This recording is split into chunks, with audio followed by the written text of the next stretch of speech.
কলকাতার new market এলাকার শিখা in আবাসিক হোটেলে ভয়াবহ অগ্নিকাণ্ডে নিহত ৭ বাংলাদেশির মধ্যে ৫ জনের মরদেহ বেনাপোল চেকপোস্ট দিয়ে দেশে আনা হয়েছে।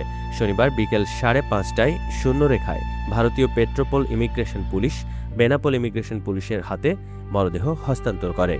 বেনাপোল দিয়ে দেশে আসা ৫ জনের মধ্যে রয়েছেন দৈনিক আজকের পত্রিকার কুষ্টিয়া প্রতিনিধি দেবাশিস দত্ত, তাঁর স্ত্রী আফসানা শারমিন, ৩ বছরের সন্তান স্বর্ণাশিস দত্ত, শ্বশুর মোহাম্মদ আকরাম আলী এবং ঢাকার সাভারের ব্যবসায়ী আহমেদ বাবু।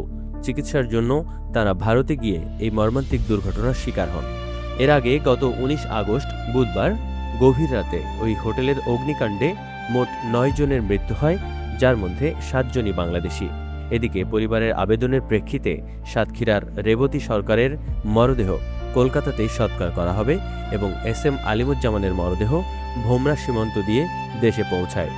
বেনাপোলে আইনি প্রক্রিয়া শেষে ৫ বাংলাদেশির মরদেহ স্বজনদের কাছে হস্তান্তর করা হয়েছে।